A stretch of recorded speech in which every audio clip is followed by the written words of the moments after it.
আসসালামু আলাইকুম ওয়া রাহমাতুল্লাহি ওয়া বারাকাতুহু ইন্নাল হামদালিল্লাহি ওয়াহদা ওয়াসসালাতু আসসালামু আলা মান লা নাবিয়্যা বা'দা আম্মা বা'দ। সম্মানিত উপস্থিতি, গুরুত্বপূর্ণ একটা পর্ব শুরু করতে যাচ্ছি।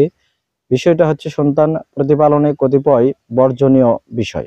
এক নম্বরে আমরা আলোচনা করব পিতামাতা এবং সন্তানের মাঝে যোগাযোগ বজায় না রাখা।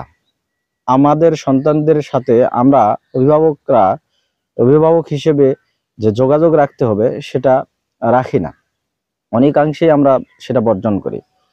এর কারণে দেখা যায় যে ছোট্ট সোনামণিরা যারা তাদের কথা শোনে, যারা তাদেরকে মান্য করে, তাদের সাথে তারা মেশে।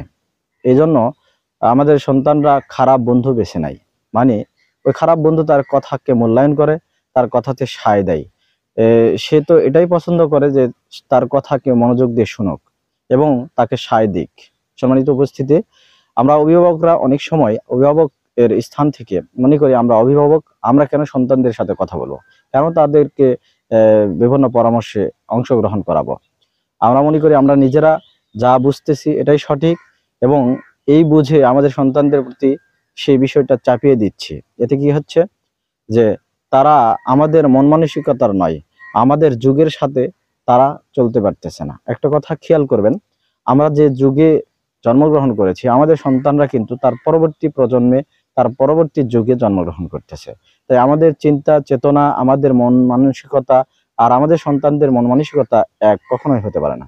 তাই ইমাম আলী রাহিমাহুল্লাহ বলেছেন, তোমরা তোমাদের সন্তানদের তোমাদের যুগের শিষ্টাচার চাপিয়ে দিও না, কেননা তারা সৃষ্টি হয়েছে পরবর্তী প্রজন্মের জন্য।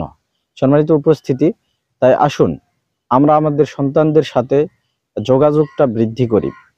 এক্ষেত্রে অবশ্যই লক্ষণীয়, ছেলেদের সাথে একভাবে যোগাযোগ করতে হবে, মেয়েদের সাথে আরো অন্যভাবে, এবং ছোটদের সাথে যে বিষয়ে আলাপ আলোচনা করা যাবে সেটা বড়দের সাথে নয়, এবং বড়দের সাথে যেগুলো আলোচনা করা যাবে সেগুলো ছোটদের সাথে আলোচনা করা যাবে না। এই বিষয়গুলো লক্ষ্য করে আমরা আমাদের সন্তানদেরকে লালন পালন করি, দেখা যাবে যে আমাদের সন্তানরা সুসন্তান হিসেবে গড়ে উঠবে ইনশাআল্লাহ। আল্লাহ তাআলা আমাদেরকে তৌফিক দান করুন, আমিন। ওয়া আখিরু দাওয়ানা আনিল হামদুলিল্লাহি রাব্বিল আলামিন।